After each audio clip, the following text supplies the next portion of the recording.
Hey y'all, in this video we're going to go over the law of conservation of energy and work out some example problems. All right, so first let's start by reviewing law of conservation of energy. The law of conservation of energy basically states that energy is not created or destroyed, but it's transferred from one type to another. So in physics, we're mostly dealing with kinetic energy and gravitational potential energy. And when we add those two up together, we're going to get mechanical energy. All right, so let's go quickly through those formulas. So kinetic energy, our formula that we've already been working with, is kinetic energy equals 1/2 times mass times velocity squared. Our potential energy formula was mass times acceleration due to gravity, which in our case is 9.8 times height. And then mechanical energy, we wrote the formula as mechanical energy equals potential energy plus kinetic energy, right? And then our law of conservation of energy formula is basically our kinetic and potential energy repeated from the initial side equals the final side. So it's going to be 1/2 mass times the initial velocity squared plus mass times acceleration due to gravity times your initial height. So that's your initial kinetic, and this is your initial potential, right? Equals your final kinetic, so 1/2 mvf squared plus mass times gravity times your final height. So it would be your final kinetic plus your final potential, right? Or simply put, your mechanical energy in the beginning equals your mechanical energy in the end. All right, so there's kind of three different ways to write that. For our purposes, I'm going to focus on this top one with every variable listed instead of writing it like this, these bottom two. But you can write it like those if that's your preference. As long as you're getting the right answer, we're good. All right. You can flip the order. Like I could have put potential first and kinetic second, and same over here. So that the positions of these in the formula are interchangeable as long as you don't flip them to the other side of the equal sign. All right. So let's start off with an example using this law of conservation of energy formula that's going to be similar to what you'll see on a quiz or test. All right. So in this example problem, we have a 20 kilogram model roller coaster that's traveling at 15 meters per second on top of a 2-meter hill. How fast is the coaster going at the top of the second hill if it's 1.2 meters off the ground? All right. So I'm going to just sketch out a picture to give you a visual for, so if we have a roller coaster that goes down and then back up, so it's up here and then it ends over here. So right here, our height is 2 meters. Right here, our height would be 1.2 meters. All right. So the mass the whole time is going to be 20 kilograms. And then its initial velocity is 15. That's when it's on this first hill. All right. And then we don't know what speed it's going at the second hill. And that's what we want to solve, right? So we're going to use this very long conservation of energy formula. So it's mgh initial plus 1/2 mvi squared equals mghf plus 1/2 mvf squared, right? So now your next step is to plug everything in. So your mass is going to be 20. G is always 9.8. And then the initial height is the first hill, which is 2 meters. Then add 1/2. Our mass again is still 20. Times our initial speed it was going was 15. And that will be squared. Equals 20 times 9.8 times the second height. The height of the second hill is 1.2 plus 1/2 times 20 times VF squared. So it's a whole lot, but we're going to simplify this down. And I'm going to break this down in each section. So the first section is that 20 times 9.8 times 2. You type that in the calculator. That is going to equal 392. And then I'm going to simplify the second section of 1/2 20 times 15 squared. And that is going to equal, hold on. So when we multiply 1/2 times 20 times 15 squared is going to equal 2,250. the third section of 20 times 9.8 times 1.2 is going to equal 235.2. And then the last part, 1/2 times 20 times VF squared, is going to simplify to 10 VF squared. All right? So that makes it more manageable at this point. So now we can just keep simplifying it. So on the left side, the 392 plus the 2,250 is going to simplify into 2,642. And then you do not add the 235.2 and the 10 together. Do not add those. That is incorrect math, right? All right, so now we can subtract that 235 over to the other side.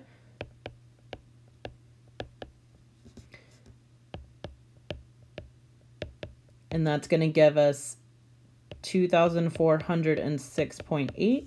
And that is going to equal 10 VF squared. All right. Now we can divide both sides by 10. And that is going to equal 240.7 equals VF squared. All right. And then the last thing, we don't want to stop at VF squared. We want just the final velocity. So in order to do that, you're going to square root both sides. And you're going to end up with 15.5 for your final velocity. All right, and that is in meters per second because we're dealing with velocity. So all of that work, we have figured out that on the second hill, the coaster is going 15.5 meters per second. All right, so it's a lot of work to get one small answer, but it is what it is. All right. All right, next we're going to work through a multi-part problem using the energy formulas.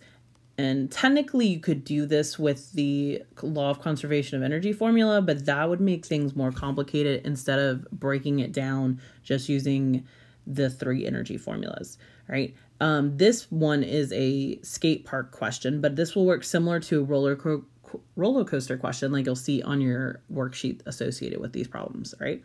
So here we have a guy skateboarding on a ramp. He starts off at the bottom. His mass is 60. His velocity is 8. And it asks us to find potential, kinetic, and mechanical. And then our mechanical energy is actually going to be the same at all spots in this park. And the same would be a roller coaster. Your mechanical energy does not change. It stays the same, right? Then at spot 2, he's a meter off the ground. It wants us to find all of this. And then 3, he's at the top. And it's not labeled on here, but this should technically read he has a velocity of 0 at the top because it's right at that point where he's going to go up and then like pause for a brief moment in time and then come back down. All right, so let's work through this, which will be similar to how you'll do ones on your worksheet and quizzes and tests and stuff. So starting off with the bottom, we want to find potential, kinetic, and mechanical energy. So let's start off with potential, which is mgh. Our mass given to us of the skater was 60. His acceleration to gravity is always 9.8. And his height here on the ground would be 0. So your potential energy would be 0, right? That's easy enough. If his height was something else, we would just plug in that number instead, right? For his kinetic energy at the bottom, 1/2 mv squared, 1/2 times his mass of 60 times his velocity here was given to us as 8.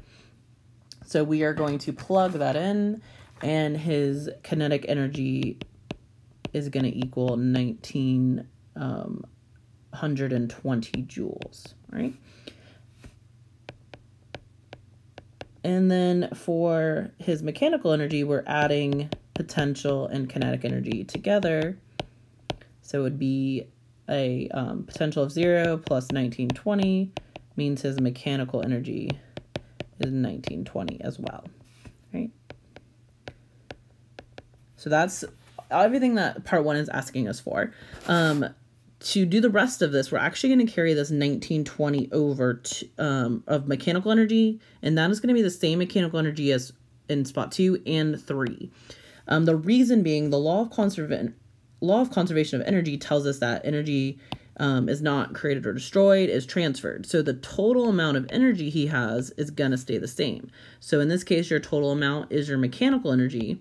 So that's going to be the same at every point. So when you work out these problems, whether it's on the worksheet, the quiz, or the test, whatever you find the mechanical energy is from the first spot, it'll be the same at the second, third, fourth, fifth, how many ever spots you've got, it's going to be the same at each one, right? And that's important to remember because otherwise you're not going to know enough information to be able to solve without knowing that, all right? So let me erase this to make some more room. And then we will solve part 2.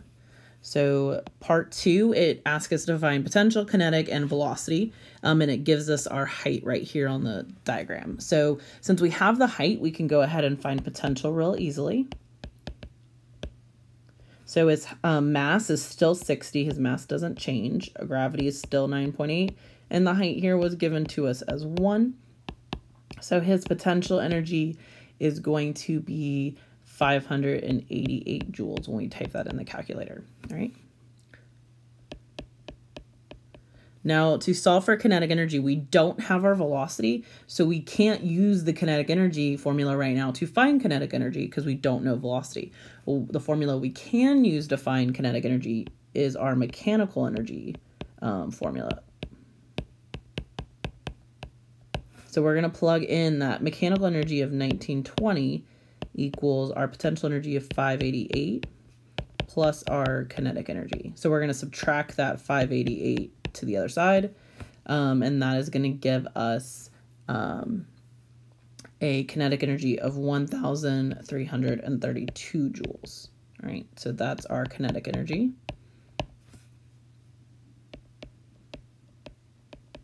All right. Now that we have kinetic energy, we can find our velocity by using that kinetic energy formula. Oops, I forgot the N. All right, so we can plug in the 1,332 equals 1/2 times 60 times velocity squared. So we would simplify, this is going to be 30. We multiply that, divide both sides by 30. Is going to equal 44.4, and we don't want that. We want to square root it because it's right now set to equal velocity squared. And you're going to get 6.7 for your velocity, and that's meters per second. All right, so that's how we solve for that one. Let me erase again, and then we can do the last part. All right, so for part 3, we know that his velocity is 0 at the top, and we know his mechanical energy. So since we know velocity, we can find kinetic energy. And since his velocity is 0, it's going to be kinetic energy is 0. But just to show you that how that works out mathematically, his velocity, like when you plug this into the calculator, it's going to be 0. Right? Then we want to find the mechanical energy. In this case, since kinetic energy is 0, all of your mechanical is going to be the potential. But just to show you how that works out mathematically, if this is 1920 equals 0 plus PE, then the 0 goes away and it's 1920 equals PE. So it makes it real nice when there's a 0 involved, right? And the last thing we want to find is height. So the formula that has height in it is mgh. So we're going to plug in that potential energy of 1920 equals 60 times 9.8 times your height. So 60 times 9.8 is 588. Height, sorry, this is getting kind of messy. Then you would divide both sides by the 1920 divided by 588. And then your height is going to end up as 3.3 meters. And that is your answer. All right. So overall, when you're solving these kind of problems, whether it's a skate park like this, or there'll be roller coaster diagrams like this, like on your worksheet, to determine which formula to use, look at what you've got. If you're given height in the beginning, like we did on part 2, start by finding potential energy. If you're given a velocity, like we were in part 3, start by finding your kinetic energy, right? If you're asked to find velocity, like you were in part 2, you're going to use the kinetic energy formula to find velocity. If you're asked to find height, like you were in part 3, you're going to use the potential energy formula, right? But you're only working with those 3 formulas total of kinetic, potential, and mechanical, right? I highly recommend that you guys practice and work through these before taking any quiz or test on this, all right? Let me know if you guys have any questions.